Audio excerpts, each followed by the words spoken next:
नमस्कार, अन्नपूर्णा रेसिपीमध्ये तुम्हा सर्वांचं अगदी मनापासून स्वागत। आज आपण अगदी 5 मिनिटात उन्हाळा स्पेशल थंडगार मठ्ठा कसा बनवायचा ते पाहणार आहोत। तो सुद्धा बाहेर मिळतो तसा त्याच चवीचा मठ्ठा बनवा घरच्या घरी।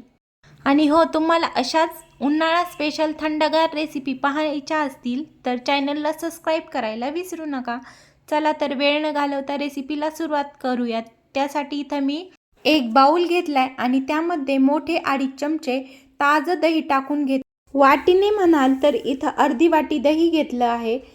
त्यामध्ये आपल्याला 1 ग्लासभर थंड पाणी टाकून घ्यायचं आहे आणि हे छान असं फेटून घ्यायचंय। फेटून घेतल्याने काय होतं तर ताक छान असं एकसंध बनतं, त्याच्यातला गाठोड्या फुटतात आणि आपला मठ्ठा सुद्धा चविष्ट असा बनतो।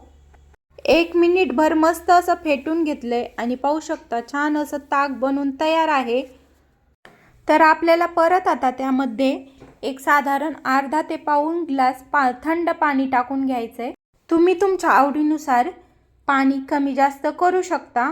आता पाणी टाकल्यानंतर एकदा छान असं मिक्स करून घ्यायचं आणि 1 इंच आलं मी इथं खलबत्त्यात ठेचून घेतलं होतं आणि त्याचा रस काढून गाळून घेतलाय। तो मठ्ठ्यामध्ये टाकून घ्यायचा आहे। अद्रकच्या रसाने छान अशी चव येते मठ्ठ्याला। इथं 1.5 हिरवी मिरची पातळ बारीक चिरून घेतली, हवी तर तुम्ही ठेचून सुद्धा टाकू शकता। तर 1 चमचा भाजलेल्या जिऱ्याची पावडर टाकून घ्यायची।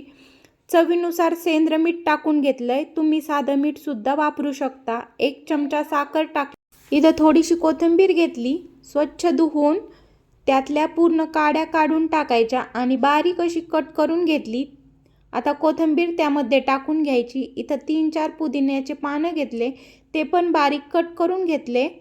पुदिन्याचे पानं पण ह्यामध्ये टाकून घेतले आणि मठ्ठा आपल्याला छान असा मिक्स करून घ्यायचा आहे। पाहू शकता दाटसर थंडगार मठ्ठा आपला तयार आहे।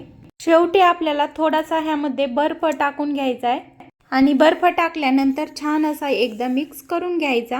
मस्त थंडगार असा मठ्ठा तयार आहे। हा मठ्ठा बनवून तुम्ही फ्रीज मध्ये ठेवू शकता। तुम्हाला आजची ही मठ्ठ्याची रेसिपी कशी वाटली कमेंट्स करून नक्की सांगा आणि चॅनलवर जर नवीन असाल तर चॅनलला सबस्क्राईब करायला सुद्धा विसरू नका, म्हणजे अशाच नवनवीन रेसिपी तुम्हाला पाहायला मिळतील।